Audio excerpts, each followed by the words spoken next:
El Centro de Educación Continua de la Universidad Católica de Cuenca les da la cordial bienvenida al webinar sobre resoluciones de la Administración Pública, Legalidad y Legitimidad. Saludamos a todos nuestros panelistas, al doctor Jorge Zabalaegas, destacado jurista ecuatoriano y profesor honorario de la Universidad Católica de Cuenca, y al doctor Ernesto Robalino, decano de la Unidad Académica de Ciencias Sociales de la Universidad Católica de Cuenca. Nos encontramos gustosos de contar con más de 2.000 participantes entre la plataforma Zoom y Facebook Live. A continuación, tendremos la intervención del doctor Ernesto Robalino, decano de la Unidad Académica de Ciencias Sociales de la Universidad Católica de Cuenca. Buenas tardes. Soy el doctor Ernesto Robalino Peña, decano de la Unidad Académica de Ciencias Sociales de la Universidad Católica de Cuenca. Y en mi calidad que he señalado, en el nombre del señor rector y en el de todos quienes hacemos la universidad, damos a todos los asistentes a este webinar la más cordial bienvenida y hacemos público nuestro deseo de que todos los asistentes, así como sus allegados, gocen de salud física y espiritual en esta semana de especial recogimiento, así como el mayor respeto a la memoria de quienes han partido afectados por esta pandemia. Es evidente el esfuerzo que está realizando la Universidad Ecuatoriana, y particularmente la Universidad Católica de Cuenca, para cumplir con sus objetivos fundamentales y misión institucional, desarrollar el pensamiento crítico, articulando ejes sustantivos para generar profesionales con competencias y contribuir a las soluciones de los problemas de la sociedad, especialmente buscando las soluciones más idóneas a las dificultades que para la modalidad presencial se han presentado a consecuencia de la emergencia sanitaria que se atraviesa y la imposibilidad de acudir a las instalaciones universitarias. Sin embargo, y este es uno de los mejores ejemplos, la Universidad Católica se está catapultando hacia una enseñanza virtual de calidad. Para ello se requiere del concurso de técnicos, de docentes, de administrativos, de autoridades y especialmente de la participación y apoyo de los estudiantes, que se han visto en la necesidad de asumir que ahora también les toca a ellos aportar decididamente en el proceso. En esta oportunidad tenemos nuevamente el gratísimo honor de contar con la participación del doctor Jorge Zabalaegas, quien será el conductor de este webinar, Resoluciones de la Administración Pública, Legalidad y Legitimidad, que con seguridad constituirá una fuente de conocimientos de trascendencia en cada uno de los distinguidos asistentes. El doctor Jorge Zabalaegas, distinguido profesor honorario de la Universidad Católica de Cuenca, es uno de los más brillantes juristas ecuatorianos, reconocido como tal por la comunidad jurídica mundial. Profesor invitado de varias universidades de Europa y América, es fundador del bufete de abogados Zabalaegas, autor de valiosas obras, entre las cuales citaré su libro sobre el Código Orgánico Integral Penal, comentarios a la Ley Orgánica de Garantías Jurisdiccionales y Control Constitucional, curso analítico de la Constitución Política de la República del Ecuador, delito aduanero, derecho constitucional, neoconstitucionalismo y argumentación jurídica, el leviatán judicial, fiscalización y juicio político en el Ecuador, manual de derecho constitucional, responsabilidad penal de las personas jurídicas en el sistema constitucional ecuatoriano, teoría y práctica constitucional, en fin, y quedan muchas otras obras por citarse. Para dar inicio a la intervención del doctor Zabala, me permito insinuar situaciones que conllevan cuando menos irregularidades respecto de actos administrativos, cuya legalidad en unos casos, legitimidad en otros, llaman la atención del interés ciudadano y particularmente el de quienes integramos la clase, el gremio de los abogados. Por ejemplo, la arbitrariedad en las resoluciones administrativas y concretamente en las resoluciones administrativo-judiciales, como aquellas que se refieren al tan nombrado error inexcusable, ficción para aplicarla a la conducta de los jueces o como un instrumento creado para someter a los seleccionados y regular su actividad. Palabras del doctor Zavala, y a quien en este momento me corresponde, en nombre de todos quienes integramos la Universidad Católica de Cuenca, formalizar nuestra admiración y profunda gratitud por su colaboración con estos procesos de educación continua que se desarrollan hacia toda la conectividad. Doctor Zavala, muchas gracias. Bien, muchas gracias, doctor Ernesto Robalino, decano de la Universidad Católica de Cuenca en Ciencias Sociales. Mis agradecimientos a usted, al rector, a Stanley Bernal, al equipo técnico y al equipo administrativo, y fundamentalmente a los participantes que demuestran el afán, el deseo en el Ecuador de comenzar a establecer escuelas entre todos, en coloquios permanentes, en diálogos permanentes, para una mejor legitimidad de todas las decisiones jurídicas que se adoptan en la sociedad ecuatoriana. Comienzo por explicar el tema. La administración pública. La administración pública encaja dentro de la estructura del Estado ecuatoriano normalmente como función ejecutiva. Pero digo normalmente porque la función ejecutiva solamente es un segmento de la administración pública que se llama administración pública central. Pero es mucho más que eso.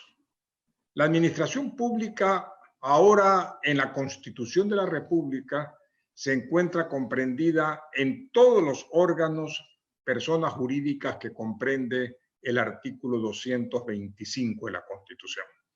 Por lo tanto, tenemos un marco constitucional, o para decirlo mejor, la constitucionalización de la administración pública como un ente o un multiórganos que comprenden la ejecución de la ley, la aplicación de la ley, el desarrollo de la ley, el cumplimiento de la ley. Esa administración pública dentro del marco constitucional tiene funciones propias dentro del marco constitucional y dentro del marco legal.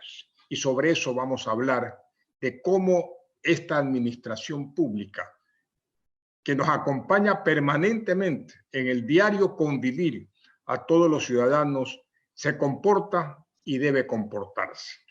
Esto es a la legitimidad y legalidad. Primero, ¿cuál es el marco regulatorio fundamental o jerárquicamente superior de la administración pública? Es su definición que está en el artículo 226 de la Constitución de la República. Es decir, todo sujeto que tiene atribuida potestad pública para desarrollar la función administrativa mediante una actividad administrativa para cumplir el fin, que es el interés general, es administración pública. Por lo tanto, individualizamos la administración pública a todo órgano, y con eso los nombramos a todos los órganos que en la República del Ecuador tienen atribuida por constitución o por ley la potestad, esto es, el poder jurídico de poder realizar una función administrativa mediante actividad administrativa para cumplir y satisfacer el interés general. Aquellos órganos, aquellas personas jurídicas que tengan estos elementos constituyen y las denominamos administración pública. Pero ojo que hemos dicho potestad, poder atribuido por la Constitución y por la ley. No por la propia administración vía reglamentos ni vía actos administrativos. No, no se puede atribuir ninguna potestad ni ninguna competencia, que es límite de la potestad, mediante actividad administrativa. tiene que ser vía constitución o vía ley. ¿Qué es lo que se llamaría o se llamaba en la antigüedad el principio de legalidad? Pero que ahora, que toda esta administración pública, con dos excepciones básicas, pasó a estar regulada vía legalidad por el Código Orgánico Administrativo. Se llama y se denomina a su actividad reguladora, a sus normas reguladoras, basadas en el principio de juridicidad.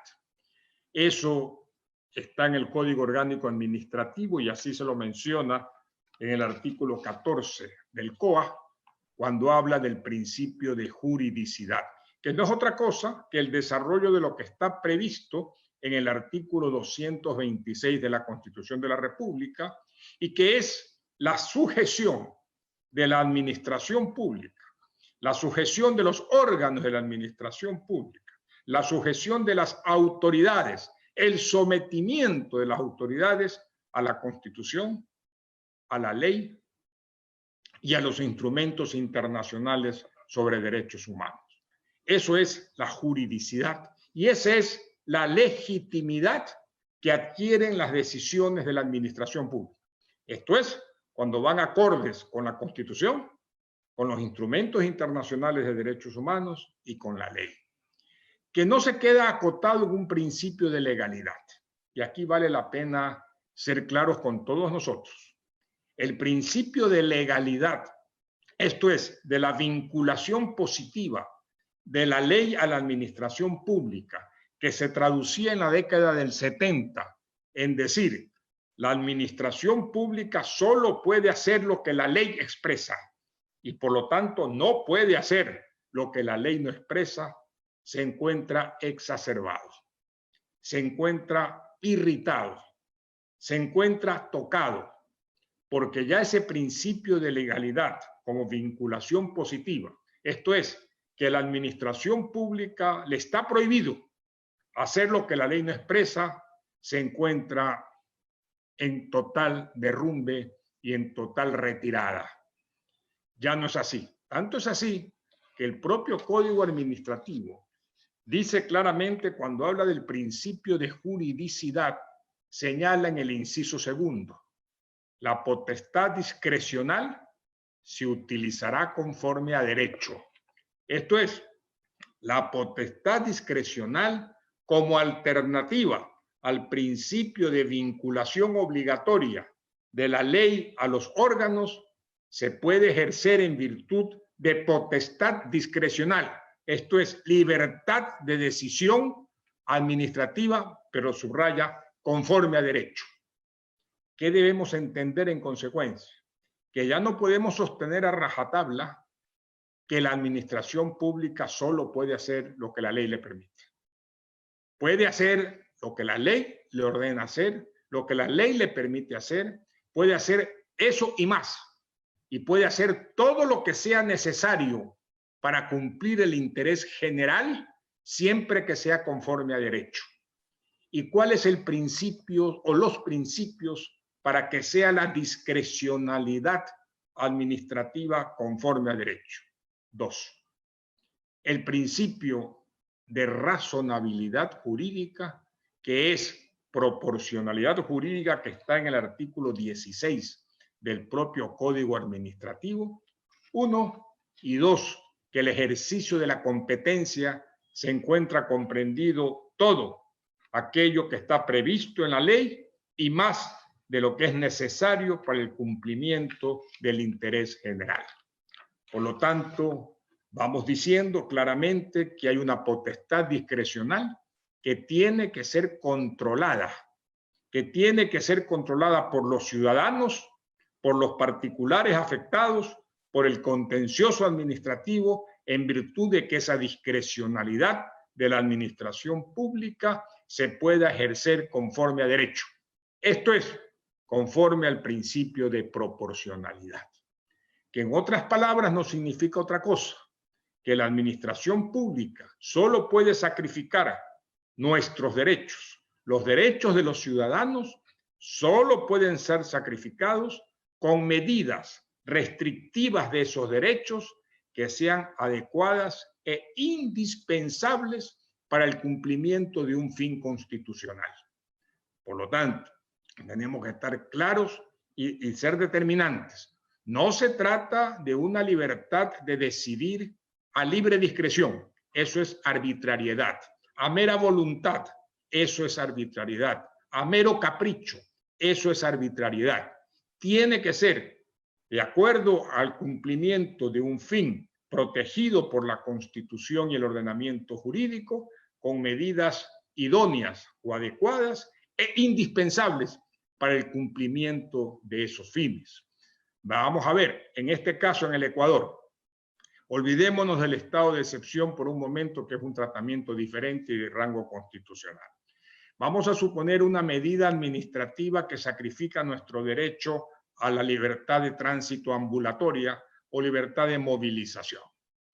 Esa libertad de movilización constitucionalmente protegida puede ser sacrificada con actos administrativos, por ejemplo, municipales, o con actos administrativos, por ejemplo, en el gobierno central, siempre y cuando la medida de restricción del derecho sea idónea o adecuada para el cumplimiento del fin, que es la emergencia sanitaria, prevenirla o curar o solucionar la emergencia sanitaria, y además sea indispensable para ese fin. Si se demuestra la idoneidad o adecuación de la medida y la indispensabilidad, no solo necesidad, sino la indispensabilidad de la medida para el cumplimiento del fin de interés general, del fin colectivo, se debe aceptar que es una restricción discrecional, no arbitraria, ajustada a derecho. Ese es un ejemplo claro. Por lo tanto, comencemos diciendo que el principio de legalidad, primero en la administración pública, se ha flexibilizado y es compatible con el ejercicio de la potestad discrecional que tiene atribuida por ley la administración pública para el cumplimiento de los intereses generales. Pero además, que la ley que la ejecuta los órganos administrativos debe ser interpretada por esos órganos administrativos. Y aquí comienza otro problema para el ciudadano, para los abogados, para los juristas, para el contencioso administrativo: el control de la interpretación que hace la administración pública de la ley. La interpretación tampoco puede ser arbitraria, no puede ser a mero capricho. La interpretación de la ley tiene que ser siempre en función del interés general y jamás sacrificando derechos constitucionales. Pongo un ejemplo. Normalmente en las audiencias de acciones de protección contra actos administrativos, contra resoluciones administrativas, los delegados de la abogados, delegados de la administración pública o de la Procuraduría General del Estado, el primer argumento que esbozan es diciendo: señor juez, nosotros estamos defendiendo el interés público, el interés general, y si eso es necesario, el sacrificio del interés individual debe hacerse porque así lo ordena la Constitución de la República.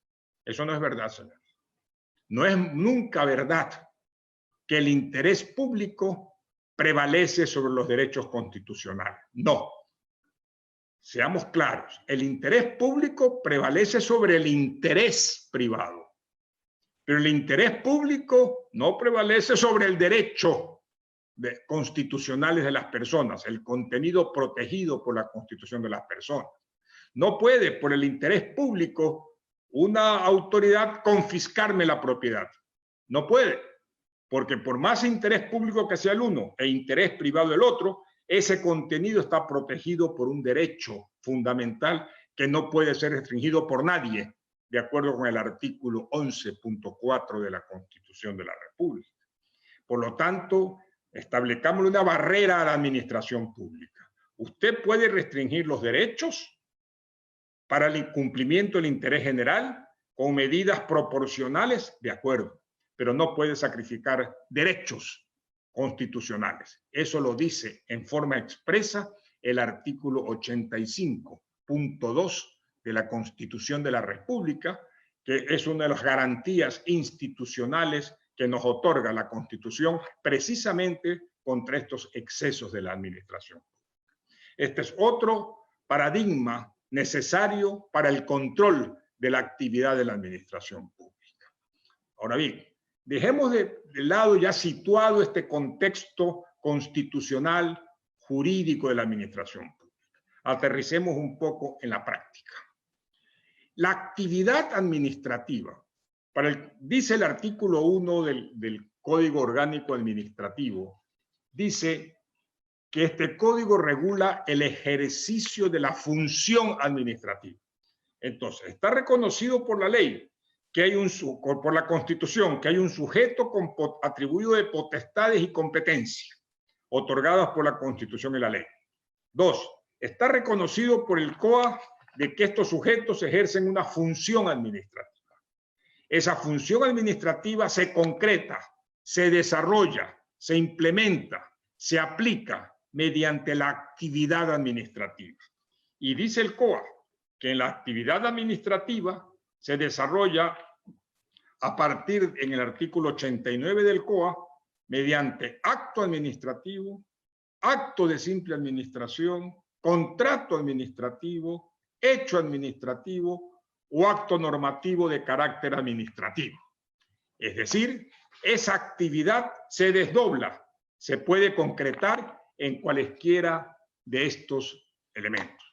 Vamos a referirnos solamente, por la brevedad del tiempo y lo necesario de poder ir a lo principal, a los actos administrativos. Seamos claros, cuando se habla de resolución administrativa, se habla de acto administrativo. Y cuando se habla de acto administrativo, se habla de resolución administrativa. Siempre y cuando se trate de la medida de la decisión, para subrayar, decisión del órgano administrativo que crea una situación jurídica particular o de efectos generales, pero normalmente de efectos individuales. Es decir, la creación de un derecho subjetivo, de un derecho del sujeto por parte de la administración pública, se hace mediante acto o resolución administrativa. Pero ese acto o resolución administrativa que decide, que determina derechos de las personas, tiene que hacerse de acuerdo con una garantía fundamental, el debido procedimiento. No se puede determinar derechos, no se puede aplicar normas sustantivas sobre derechos de las personas, cualesquiera que estos sean, sin que se haya respetado el debido y cumplido la garantía del debido procedimiento. El debido procedimiento administrativo está garantizado por la Constitución de la República, con una garantía y una protección pocas veces citada, que está en el artículo 76, numeral 1 de la Constitución. Cuando se dice que el Estado ecuatoriano tiene la obligación de proteger, 1, que las autoridades administrativas, lo dice expresamente, presten lo necesario para el cumplimiento de las normas que garantizan los derechos de las personas. Eso es lo que se llama el debido proceso sustantivo. Esto es, la determinación de los derechos de las personas por parte de la autoridad administrativa. Esa es la primera obligación de una autoridad administrativa. No es conculcar derechos, no es restringir derechos, no. La primera obligación es respetar, reconocer, instituir y constituir los derechos. El Código Orgánico Administrativo, que es una obra de excelente calidad en mi criterio personal, regula ese procedimiento administrativo y los requisitos de validez de los actos administrativos o resoluciones administrativas. Y seamos claros, veamos las principales aplicaciones prácticas de lo que sucede en el Ecuador cuando hablamos de actividad administrativa ilegítima o ilegal. Ejemplo, los actos administrativos cuando en su forma de extinción. Veamos los actos administrativos o resoluciones administrativas favorables a los particulares. Cuando se me ha constituido un derecho por parte de la administración pública, mediante una resolución administrativa, cuando se me ha instituido o reconocido ese derecho, cuando está el derecho, estoy en ejercicio de ese derecho, otorgado por una resolución administrativa, no puede la administración pública revocarlo. Es decir, la revocatoria del acto administrativo es potestad de la administración pública en cualquier momento cuando es desfavorable al administrado, al interesado, al particular. Pero cuando la resolución o acto administrativo en su contenido es favorable al interesado, al particular, al ciudadano, no puede revocarlo por otro acto administrativo. Solamente puede hacerlo ejerciendo el procedimiento de lesividad, primero en la propia vía administrativa y luego en la vía contenciosa administrativa. La revocatoria del acto administrativo favorable tiene que ser siempre respetada. Pero desgraciadamente en el país se ve que una autoridad administrativa estiman sus asesores jurídicos que por el interés general pueden revocar cuando quieran un acto administrativo favorable al ciudadano o al interesado. Eso no es verdad.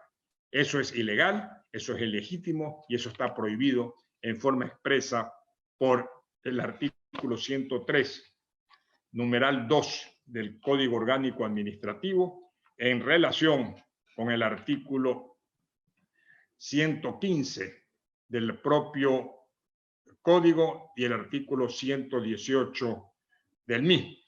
Y siendo más claro, además, esos actos administrativos favorables, repito, tienen una presunción de legalidad y ejecutoriedad y tienen un reconocimiento. Solo pueden ser revocados en función del interés general, declarándose la lesividad en forma motivada y notificándose al interesado para que éste pueda oponerse y se toma la decisión de la lesividad. Y tomada la decisión de la lesividad, tiene que ir al contencioso administrativo para que sea este el que la convalide y declare que se encuentra revocado el acto administrativo favorable. Esa es una garantía que en el Ecuador muy pocas veces las instituciones del sector público la respetan. Por un lado. Por otro lado, también seamos claros con los actos administrativos o resoluciones administrativas que toma la administración pública.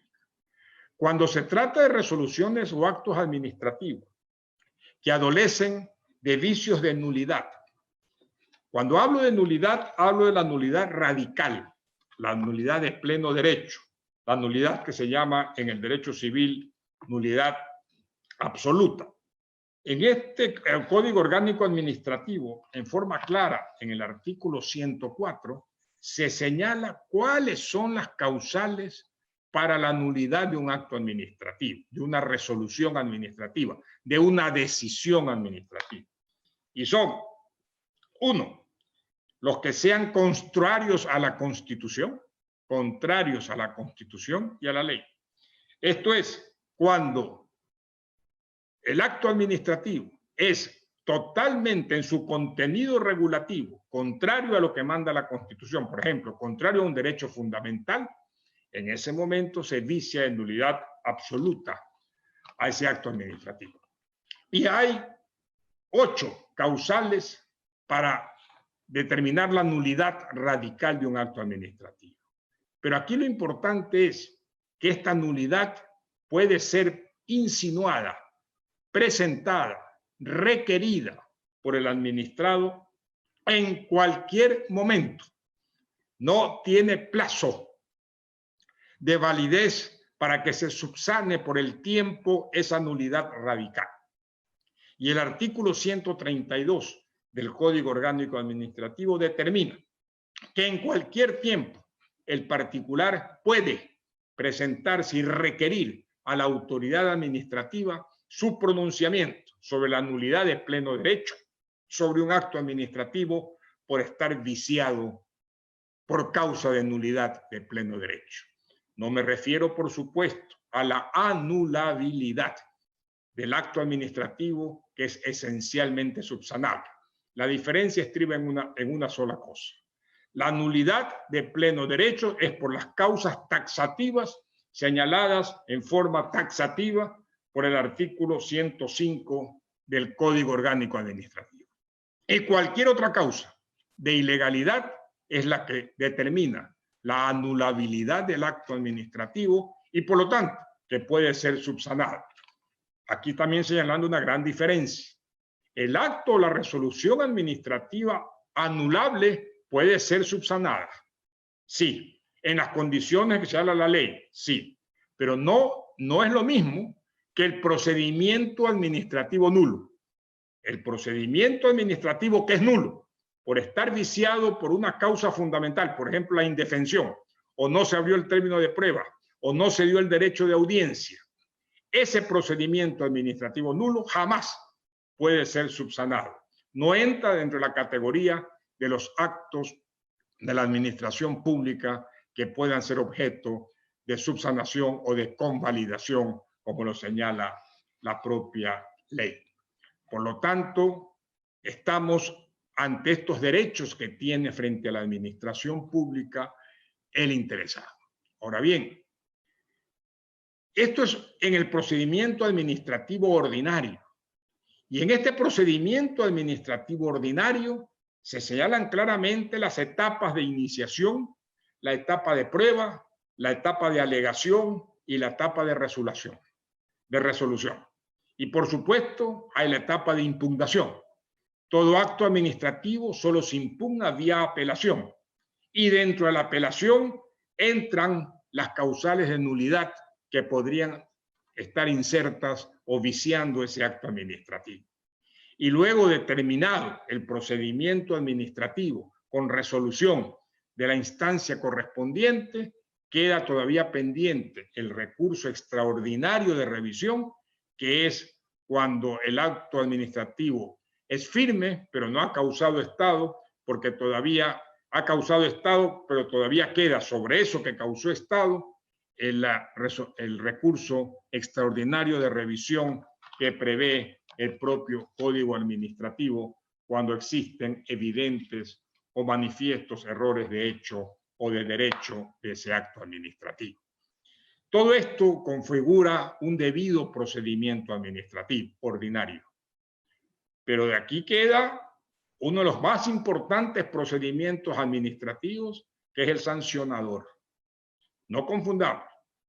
El debido procedimiento administrativo para resoluciones administrativas no sancionadoras que determinan derechos de los ciudadanos, ese debido procedimiento administrativo ordinario se regula por el Código Orgánico Administrativo, exceptuando los que obedecen al Servicio de Rentas Internas cuando sea materia tributaria, no cuando sea materia administrativa, cuando sea materia tributaria. Y también los procedimientos en propiedad intelectual, los dos únicos excepcionados. Y también los procedimientos que pasa a ser subsidiario el COA cuando se trata de contratación pública. El resto, todas las decisiones administrativas, todas, pasan a estar reguladas por el Código Orgánico Administrativo, menos las sancionadoras. ¿Por qué? Porque la potestad sancionadora, que se divide en sancionadora administrativa y disciplinaria, como bien decía el señor decano de la Facultad de Ciencias Sociales de la Universidad Católica de Cuenca, Ernesto, hay que diferenciar. El Estado ecuatoriano tiene el ius puniendi, tiene el poder de castigar. Ese poder de castigar tiene dos vertientes para su ejecución. La vertiente penal, que se hace en base de las garantías constitucionales del delito y la pena, y se regula por el COIP. Y la vertiente administrativa, que la ejerce la administración pública, que la lleva la potestad sancionadora a la administración pública y la potestad disciplinaria, que la lleva la propia administración pública. La potestad sancionadora para las relaciones entre administración pública y ciudadano.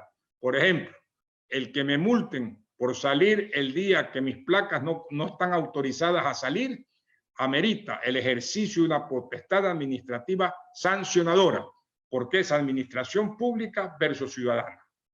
Y el derecho disciplinario, que es un poder de sancionatorio también igual, con una diferencia, que es intra-administración pública, es decir, es la potestad sancionadora dirigida solo a los que están vinculados a la administración pública, valga decir, funcionarios o servidores públicos.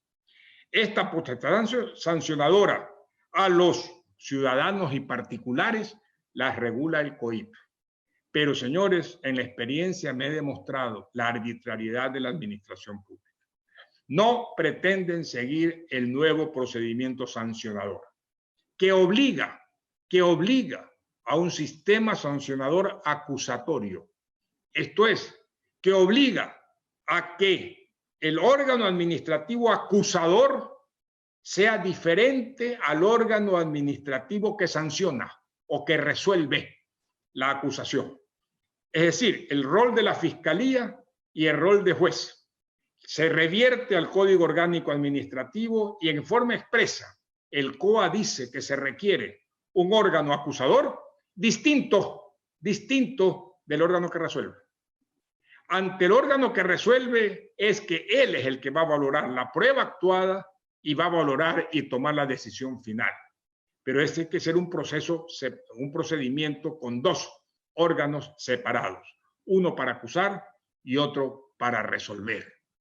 Ese procedimiento administrativo sancionador tiene principios rectores propios del derecho penal y propios, por supuesto, del derecho administrativo sancionador, que están señalados en los artículos 29 y 30 del propio Código Orgánico Administrativo. Es decir, por ejemplo, el principio de tipicidad.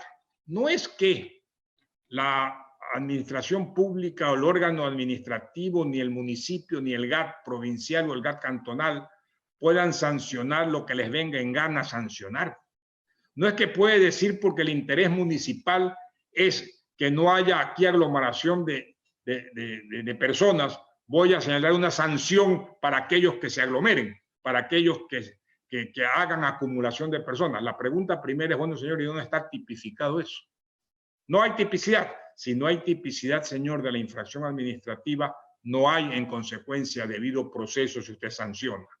Entonces, el debido procedimiento administrativo sancionador se regula por los principios que regulan el ejercicio de la potestad penal del Estado ecuatoriano. Es decir, igual sucede con la irretroactividad o la favorabilidad, que son principios que regulan los delitos y las penas y también regulan las infracciones administrativas. Por lo tanto, y regula también dentro de esto la presunción de inocencia. Es decir, tiene todo el derecho el administrado a ejercer todos los recursos hasta el final antes de que se pueda ejecutar la pena. Pero ¿qué sucede en el país con determinadas instituciones? Se sanciona, se multa, se termina la fase administrativa, se acude a la contenciosa, no hay suspensión de la pena, de la sanción, porque no se le ocurrió al contencioso otorgarla, y pretende la administración pública ejecutarla. No puede ejecutarla. ¿Por qué? Porque está vigente la presunción de inocencia. ¿Cuál presunción de inocencia? La del 76, numeral 2, que dice que mientras no haya resolución administrativa y por lo tanto sentencia judicial ejecutoriada en lo contencioso, no se derrota la presunción de inocencia y no se puede ejecutar la sanción que se ha impuesto. Eso también hay que hacerlo valer dentro del ordenamiento jurídico ecuatoriano en forma taxativa. Eso es otro de los temas a los cuales me quería referir, porque en la administración pública en el día a día nos encontramos con todos estos problemas. ¿Por qué? Porque se ha pensado siempre en la prevalencia de la administración pública sobre el ciudadano, lo cual no es cierto. No existe tal prevalencia, existe igualdad. Y la igualdad ni siquiera está en interés público, porque, repito, el interés público se subordina al derecho de las personas. El derecho de las personas prevalece sobre el interés público. Se trata de eso. Por esa razón es que siempre el asesor jurídico de la administración pública, o hablemos mejor, la autoridad, la administración pública, tiene que estar consciente. Ejemplos. Cuando uno ha impugnado la revocatoria de un acto administrativo favorable porque no se siguió el procedimiento de lesividad y uno acude en apelación y nulidad a la autoridad y le dice que no puede ser revocado el acto administrativo, lo que hace la autoridad normalmente es repetir los fundamentos para haber revocado el acto, pero no se refiere nunca a por qué razón no siguió el procedimiento de lesividad que ordena la ley. Lo evita, no se pronuncia, no lo dice. Y uno tiene que ir al contencioso administrativo para en 2 años, quizás, tener la razón de que le digan, señor, esa revocatoria es nula y por lo tanto usted sigue gozando de los derechos del primer acto administrativo, que dicho sea de paso, muy pocas veces suspenden los efectos y al administrado no le queda otra alternativa que ejercer su derecho a demandar la responsabilidad del Estado para que vía repetición el Estado, con la Procuraduría General del Estado, en acción de repetición, cobre al servidor público que ordenó la revocatoria de un acto causándole daños al administrado. Todo eso es lo que pretende corregir el Código Orgánico Administrativo. Ahora bien, ¿por qué entonces todas estas resoluciones, el Código Orgánico Administrativo, en forma muy escueta, pero bastante decidora, dice en el artículo 23, la decisión de las administraciones públicas debe estar motivada? Aquí entra el eje de todo lo que he conversado. La motivación de la administración pública es donde tiene que estar dirigido el ojo del ciudadano, del abogado, del contencioso administrativo. A ver, ¿en qué se fundamenta la decisión administrativa? Y aquí hagamos una simple separación. La racionalidad de una decisión es solamente el silogismo. Esto es, vamos a poner un ejemplo viejo de academia para explicarlo mejor. Vamos a suponer que la administración municipal puso una norma que está publicitada que dice en el parque de la ciudad, que dice prohibido el ingreso de automóviles. El policía metropolitano que cuida la entrada observa que Juan, un vecino, entra con su hijo quien lleva en sus brazos un automóvil de juguete. Y el policía metropolitano le dice a Juan, no puede entrar, señor. ¿Por qué? Porque su hijo lleva un automóvil y la norma dice prohibido el ingreso de automóviles. Bueno, señor, pero me imagino que no se refiere a estos automóviles. No, señor. Mientras diga automóviles, su hijo trae un automóvil, usted no puede ingresar. Va el caso con el abogado ante el comisario municipal. El comisario municipal dice, señor, ¿cuál es el problema? Señor, no me deja entrar porque mi hijo lleva un automóvil y la norma dice que no puede ingresar un automóvil. ¿Qué hace un abogado? Le quedan 2 cosas. Primero, estructura un silogismo que dice, la regla dice no ingresa automóviles, el caso concreto es, o premisa menor es, Juan ingresa con automóvil, conclusión, no puede entrar Juan. Esa es la racionalidad, esa es la lógica deductiva. ¿Pero esa lógica deductiva está bien estructurada? No. ¿Dónde está la falacia? La falacia está en cómo armó la premisa mayor. Interpretando la ley en forma literal e irrazonable. ¿Por qué? Porque no acudió al fin de la norma. El fin de la norma, prohibir el ingreso de automóviles, es precautelar la seguridad de los que están dentro del parque. Y no se puede imaginar o ser razonable para nadie que el ingreso de un automóvil de juguete con un niño ponga en peligro la seguridad.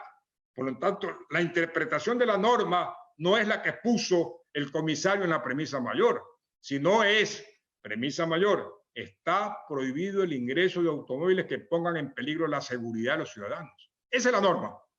Y el caso no se encuadra en eso y entonces la conclusión es otra. Y por eso es que ahí sí hablamos de una decisión racional, o sea, lógicamente estructurada, y una decisión razonable. ¿Por qué? Porque está proporcionada y adecuada al fin general de la norma, que es precautelar la seguridad de los ciudadanos. Eso es lo que quiere decir el artículo 23 cuando exige el principio de racionalidad. La decisión de las administraciones públicas debe estar motivada. Y por esa razón es que el artículo 18 dice: los organismos que conforman el sector público, esta es la administración pública, deberán emitir sus actos conforme a los principios de juridicidad e igualdad y no podrán realizar interpretaciones arbitrarias. ¿Qué es una interpretación arbitraria?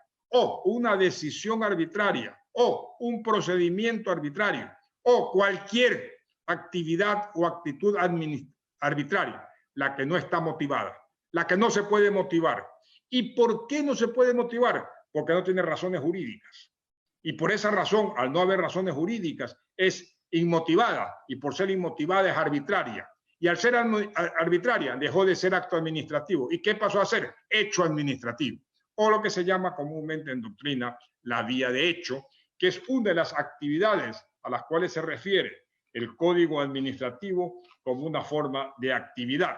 Esto es cuando dice claramente que dentro de los actos administrativos está, en el número 4 del 89, hecho administrativo. El hecho administrativo es la ejecución sin resolución motivada anterior y alejada del derecho. Es una vía de hecho administrativa. Con estas consideraciones, debo concluir diciendo que solamente las decisiones administrativas que hayan seguido el debido procedimiento administrativo y que sacrifiquen derechos de los ciudadanos con proporcionalidad, esto es, medidas restrictivas de derechos que sean idóneas o adecuadas e indispensables para el cumplimiento del interés general, son admisibles en la administración pública. 2.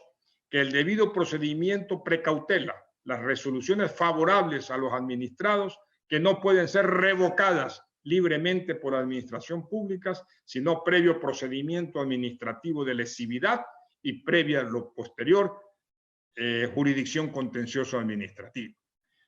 Tercero, que tenemos la libertad, los administrados, de defendernos de los actos que tengan nulidad de pleno derecho en cualquier tiempo, de acuerdo con el artículo 132 del Código Orgánico Administrativo, y tener el derecho de defensa permanente en los procedimientos previos a la decisión administrativa.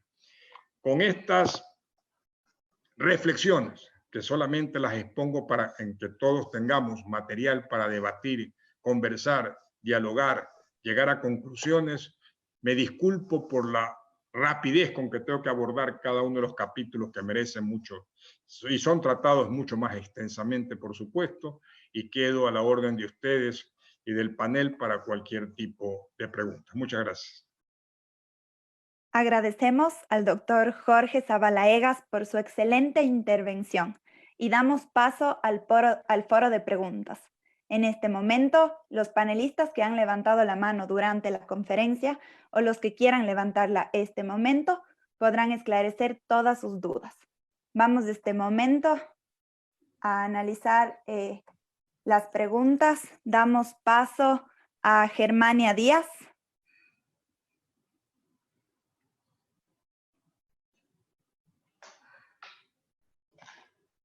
Germania Díaz, por favor.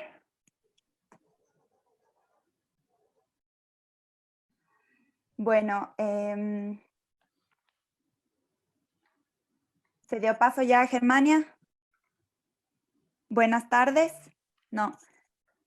Damos paso este momento entonces a Erlinda Sofía Moncada, por favor.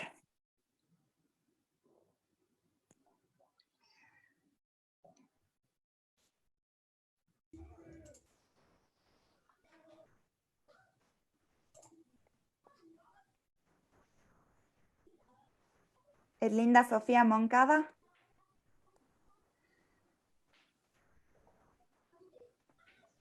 no tenemos respuestas de la abogada Moncada.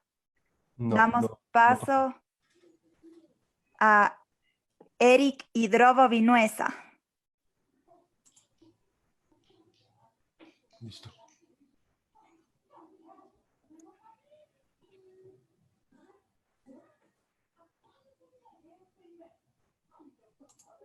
Eric Hidrobo, no sé si nos escucha. ¿Aló?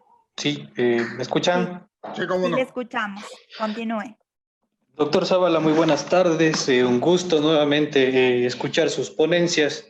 Le habla Eric Hidrobo, un exalumno suyo en la maestría de Derecho de Empresa de la Universidad de la UES. Por hacerle una consulta rápidamente. Doctor, en la Ley de Educación se establece el procedimiento administrativo en el cual, un caso específico, denota sobre el acoso sexual en donde se sigue un procedimiento administrativo sancionador, el cual como fin o como sanción específica se tiene la destitución de un profesor.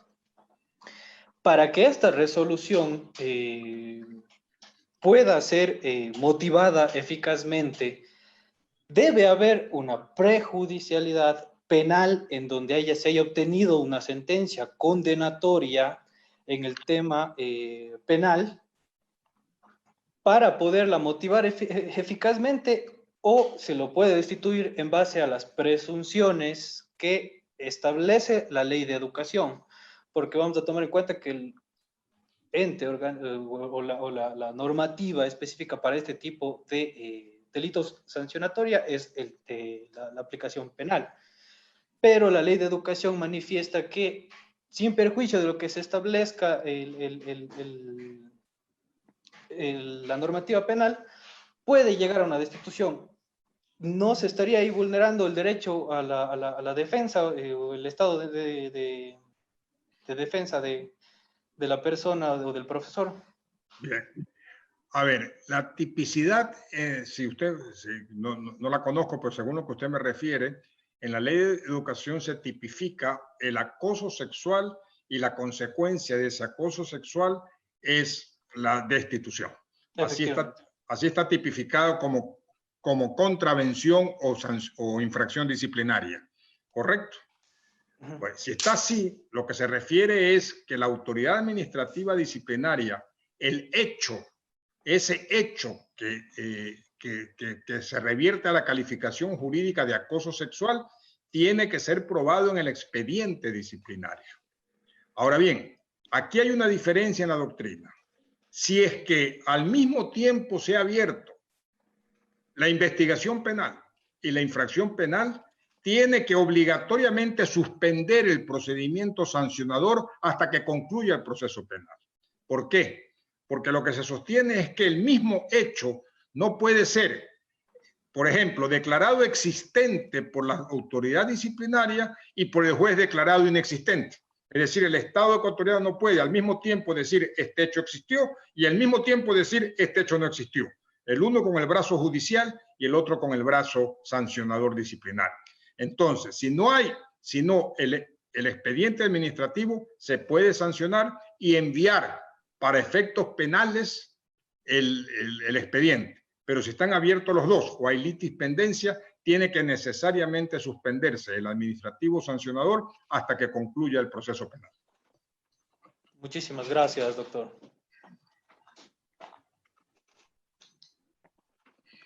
Les recordamos a todos los participantes que las preguntas tienen que ser claras y concisas, y si es que al momento de llamar a su palabra no responden rápido, se cambiará inmediatamente. En este momento le damos la palabra al abogado Juan Pablo Vidal, por favor.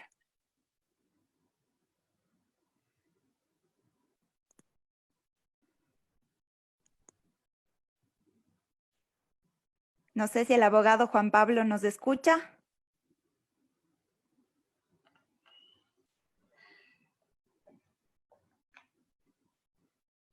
Por favor, prenda el micrófono. No sé si puede prender el micrófono de su computadora. Lastimosamente vamos a tener que pasar. Carla Cristina Alba Crespo, por favor.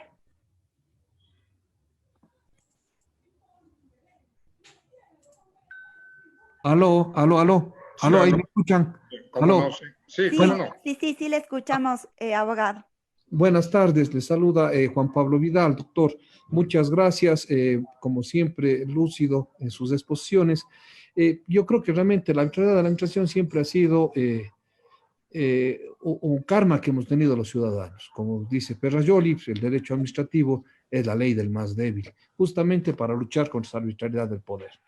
Pero yo creo que sí queda siempre una duda, y usted lo ha señalado con vehemencia, y así también lo ha dicho en nuestra jurisprudencia, pero el Código Orgánico Administrativo parece que dota de una autotutela administrativa para un control técnico de legalidad de los actos de la administración pública, conforme reza el artículo 105, número 1, y su inciso final también, ¿no? Y que ha generado dudas y debates jurídicos como el que el día de hoy se generan. En cuanto a que la autotutela de la administración, de acuerdo a 105.1, que dice, el acto administrativo es nulo cuando sea contrario a la Constitución y la ley. Y finalmente, el inciso final del 105 señala, el acto administrativo expreso o presunto por el que se declare o constituyan derechos en violación del ordenamiento jurídico o en contravención de los requisitos materiales para su adquisición es nulo.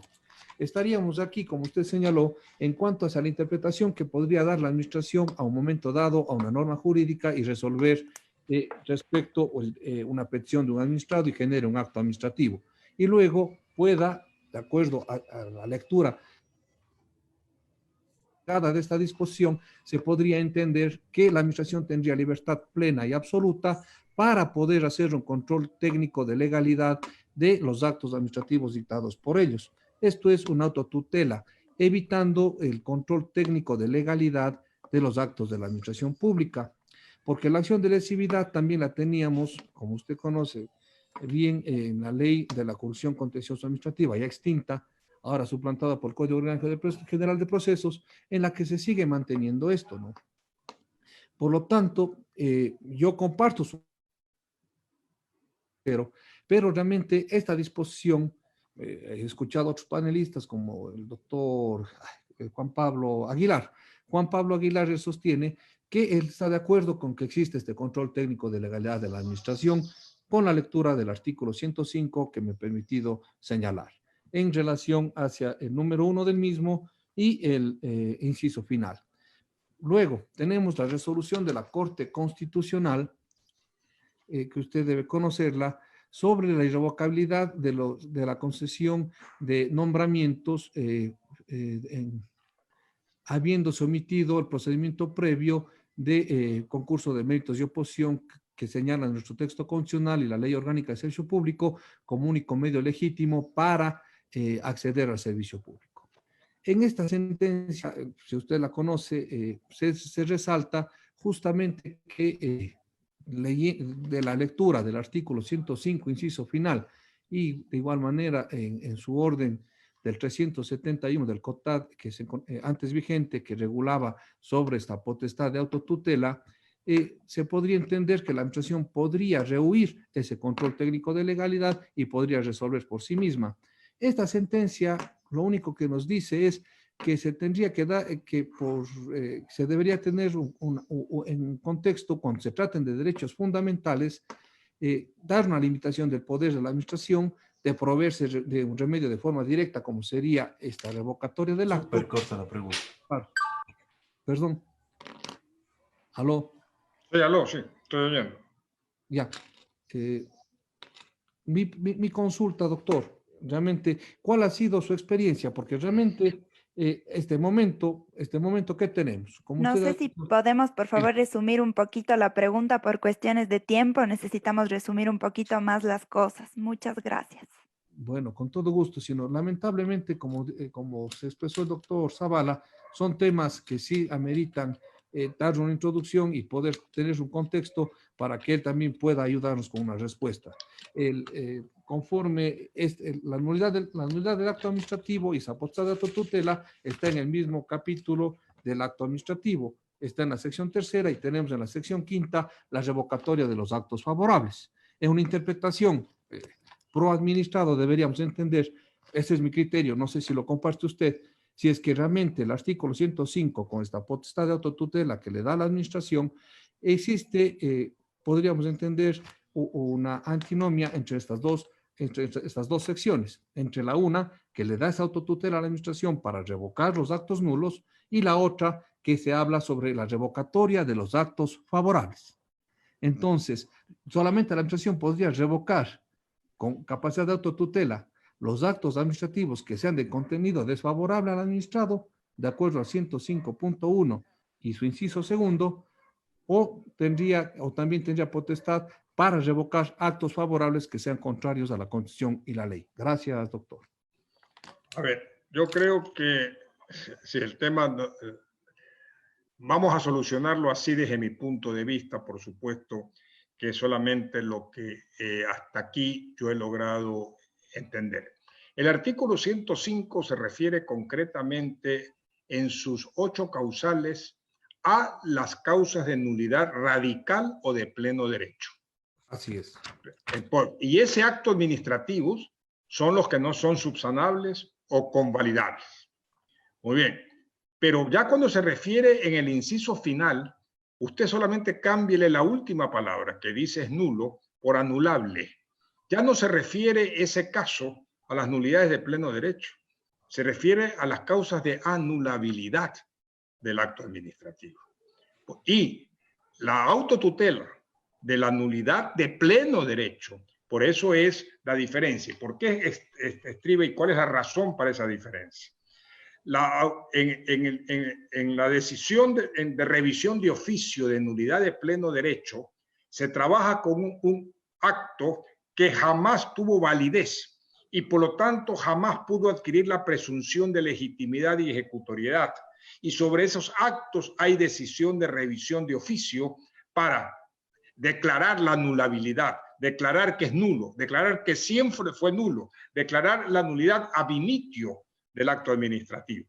Pero eso no están comprendidos en el 132 en autotutela los actos anulables. No están ni los favorables ni los desfavorables. Simplemente eso no está dentro de la autotutela correctiva de la administración pública de oficio. No puede hacerlo.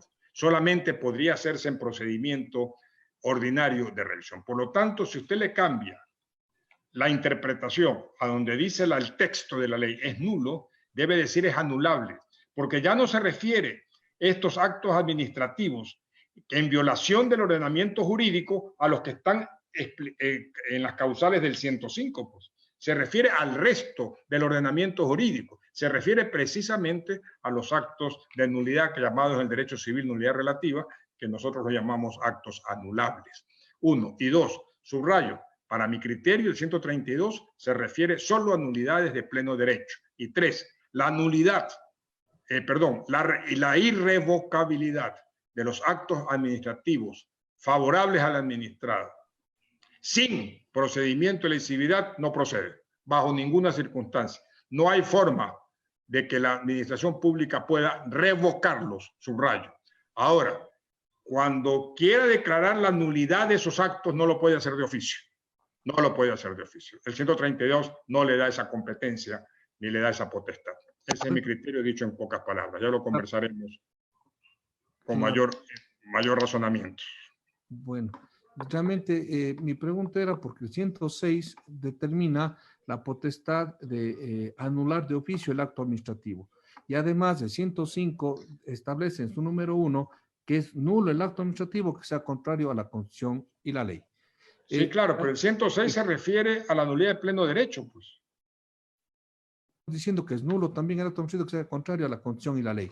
Porque, bueno, mientras no diferenciemos nulidad y anulabilidad. Así es. Pues, realmente el acto es lo que nuestra jurisprudencia lo ha aclarado, pero lamentablemente en el Código Orgánico Administrativo se vuelve a confundir, porque se habla de...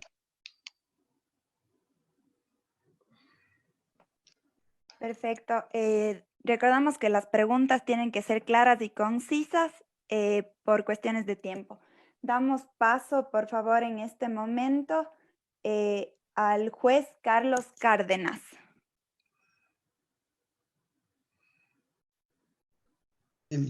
Muy buenas tardes, doctor Zavala. Saluda Carlos Cárdenas desde la ciudad de Cuenca. Quisiera hacerle dos preguntas en concreto. La primera tiene que ver con si es que es posible aplicar el principio de igualdad cuando se realizan pretensiones en el que se toma como el test de comparabilidad un acto administrativo dado por la administración, pero que ha sido contrario al ordenamiento jurídico. Es decir, la administración, tal vez por equivocación o por desviación de poder o por cualquier causa, otorgó un acto administrativo favorable a determinada persona, pero fue contrario al ordenamiento jurídico. Y luego existen pretensiones en ese mismo sentido, pidiendo que se aplique el derecho a la igualdad, pero en el fondo hay una ilegalidad que quieren saltarse los ciudadanos. ¿Es posible aplicar el principio de igualdad en ese sentido? Y una segunda pregunta, doctor, si bien no ha sido materia de su exposición, quisiera conocer su criterio, si es que desde su punto de vista en el Ecuador existe responsabilidad del Estado legislador por una ley declarada inconstitucional. Muchas gracias. Bien, a lo primero, seamos claros, los vicios del acto administrativo que conducen a la anulabilidad son vicios del acto administrativo que tienen efectos una vez declarados. Mientras no sean declarados, esos actos administrativos gozan de las presunciones de legitimidad, esto es de validez. Por lo tanto, no puedo yo decir y calificar a un acto como inválido o sin efectos jurídicos si es que no ha sido declarado de esa forma por el juez competente. Por lo tanto, si otra persona en la misma situación jurídica pide que se expida un acto administrativo por el principio de igualdad, para que, mejor dicho, no hablemos del principio de igualdad, para que no se produzca discriminación, es perfectamente válido. Y el día que sea desconocido el uno y el otro acto administrativo, por supuesto tendrá efectos de ahí en adelante, pero no hacia atrás. Esa es la diferencia que tenemos que estar siempre claros nosotros entre los actos nulos y los actos anulables, sobre todo por los efectos. Los efectos del acto nulo son ab initio y se deshace lo hecho, pero los efectos del acto anulable son de la declaratoria en adelante y por lo tanto queda consolidada la situación jurídica del administrado. No se olvide que en la doctrina de los actos propios, los errores de la administración pública no pueden generar ningún derecho, ninguna prerrogativa a la administración pública ni ningún perjuicio a los ciudadanos. Igual lo reconoce ahora con la doctrina de los actos propios el propio COA. Eso en primer lugar. Y la otra pregunta iba referida, ya no me recuerdo. Sobre la responsabilidad del Estado legislador. Ah, sí. La responsabilidad del Estado está solamente reconocida como digamos, el principio de responsabilidad del Estado siempre que cause daños. Al legislador, claro que hay responsabilidad, pero es muy difícil determinarla cuando una ley ha sido declarada inconstitucional. Habría que ver el caso concreto, porque yo no creo que haya un expreso reconocimiento, sino si se... A ver, voy a hacerlo a la inversa. La responsabilidad del Estado obedece a dos elementos. Que haya un daño real causado, en este caso sería por una ley, y dos, que el Estado ecuatoriano sea el autor, el servidor público del Estado ecuatoriano sea el autor de ese daño. Por lo tanto, que haya una relación de causalidad entre el acto legislativo y el resultado daño producido. Si hay eso, se genera la responsabilidad. Lo que pasa es que hay que ver si el daño antijurídico, que es el que declara la responsabilidad del Estado, sucede con una legislación. El daño antijurídico. El daño antijurídico no es la simple contradicción de ley y constitución. Hay algo más. Tiene que estar lesionado algún bien jurídico. Es un tema a desarrollar con mucha profundidad que en la doctrina todavía se discute muy arduamente.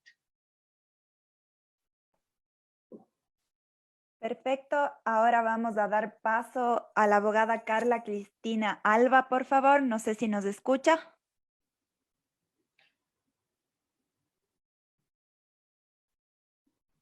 Puede prender el micrófono, tenemos que ser rápido con las...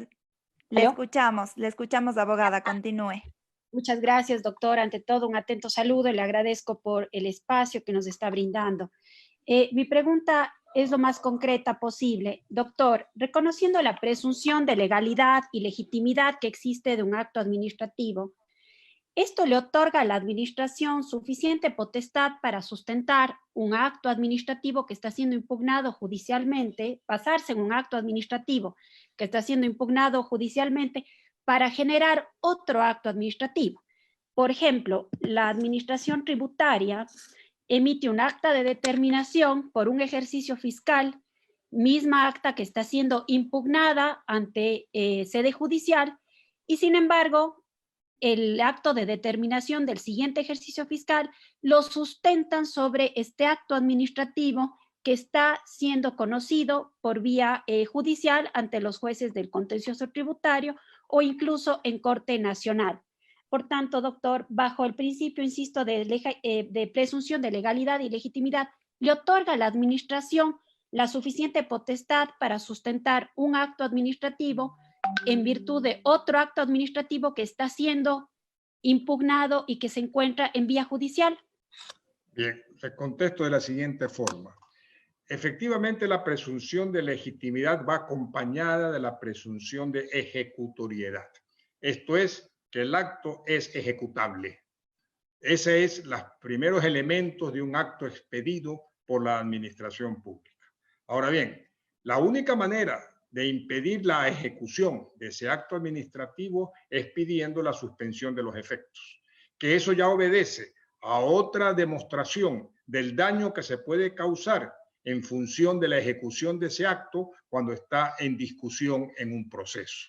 Por lo tanto, yo creo que el punto equidistante para impedir que un acto administrativo legítimo y ejecutorio impugnado pueda sustentar otro es la suspensión de los efectos del primero para impedir precisamente que pueda servir de base para la expedición del segundo. Para eso se creó la suspensión de los efectos de los actos administrativos cuando pueden causar un daño que genera la demora natural en la persecución del proceso de impugnación contenciosa.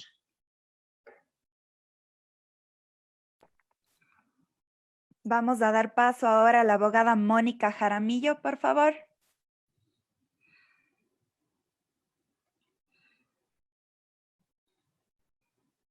Mónica Jaramillo. Aló. ¿Cómo está? ¿Cómo está? Buenas tardes, doctor.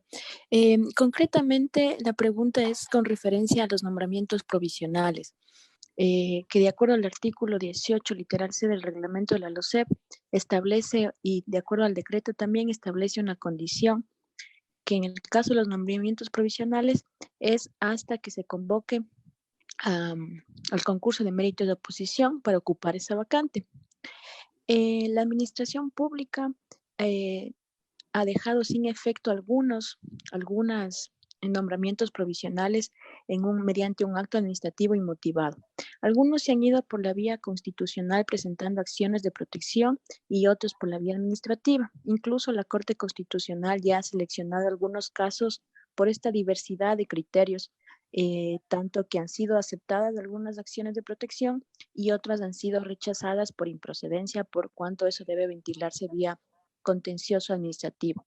En ese sentido, ¿cuál cree usted que sea la vía adecuada para impugnar esos nombramientos provisionales con esta condición de hasta que se convoque el concurso de méritos de oposición? Ya, la pregunta que yo le haría a usted para tener más claro el tema es, ¿cuál es el derecho constitucional que se piensa vulnerado? Bueno, yo he tenido algunas acciones de protección que por el tema de la falta de motivación en los estándares de razonabilidad, los que han establecido la Corte Constitucional, y también el derecho a la seguridad jurídica. Ya, pero el derecho, si se trata de un derecho, por ejemplo, porque de protección, al entregarse a la motivación, estoy de acuerdo, pero supóngase que se encuentra vulnerado el derecho a motivar. Si se encuentra el derecho vulnerado, la pregunta es, ¿podía ese derecho ser reparado en la vía contencioso administrativa? Claro que sí.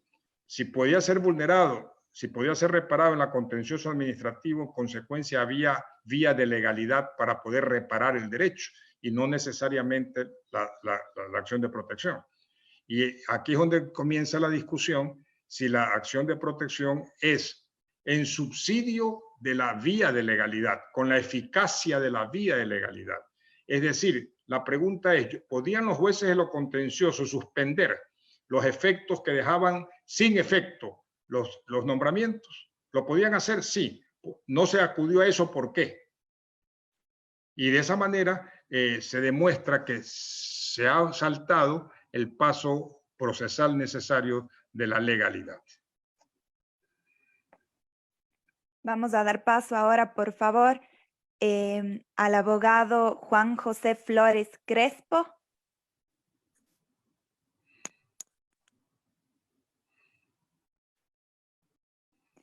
Y les recordamos también que en 4 minutos, cerramos ya la conferencia, que las preguntas sean claras y concretas. Gracias. Sí, buenas tardes, doctor Jorge. ¿Cómo está? Buenas tardes, ¿cómo le va? Doctor, dos preguntas muy concretas. La primera, en el caso de haberse resuelto la lesividad del acto administrativo vía contencioso administrativo, se violaría también el derecho a la legítima confianza que tienen las personas. Y en este caso, ¿qué opinión le merece a usted acerca de quién es el responsable de hacer la reparación a los perjudicados en caso de que estos hayan hecho inversiones por tener ya un acto administrativo favorable? Y la segunda, que si bien es cierto no ha sido tratado en su intervención, pero me gustaría conocer cuál es su opinión en el caso que se vive actualmente, que en la ciudad de Cuenca se están reteniendo los vehículos por haber salido fuera de la placa que le tocaba salir hasta cuando la emergencia sanitaria haya sido declarada extinta. Esto, a mi criterio, violentaría totalmente los derechos de la propiedad de las personas y el derecho a conservar la misma. Bien, comencemos por la segunda, que es un problema de tipo constitucional, de acuerdo con el artículo 162, si mal no recuerdo, 164 del estado de excepción.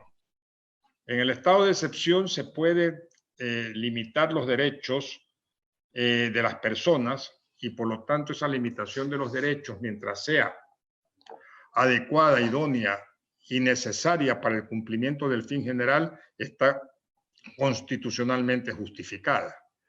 La pregunta que hay que hacerse ahí no es si el resultado es conculcación de derechos. No, la pregunta es, para la conculcación, restricción o limitación de ese derecho que usted me dice, ¿la medida que se adoptó es adecuada, es idónea y era necesaria para el cumplimiento del fin del estado de excepción, que es solucionar la emergencia sanitaria? Si es proporcional, si es razonable, en consecuencia no hay violación de ningún derecho. En la primera pregunta, hay que definir bien lo que es la vulneración del principio de confianza. La confianza es legítima en el sentido de que se tiene que demostrar objetivamente actuaciones precedentes de la administración pública que condujeron a que el ciudadano crea objetivamente y prevea objetivamente que la medida y el acto favorable está adecuada a derecho, pero no se puede proteger una confianza que no está sustentada en precedentes actuados por la administración pública en tiempo pasado. Por eso yo creo que más depende el caso, en este caso concreto, en qué se basó la confianza legítima del ciudadano. Bien, yo creo que hasta ahí podemos llegar en preguntas. Agradecemos a todos los participantes. En este momento se cierra la conferencia Resoluciones de la Administración Pública, Legalidad y Legitimidad. Agradecemos al Centro de Educación Continua de la Universidad Católica de Cuenca por esta iniciativa. Asimismo, agradecemos al doctor Jorge Zavala Egas por su impecable charla. Les invitamos también a que nos visiten en nuestro canal de YouTube, Educación Continua UCACUE.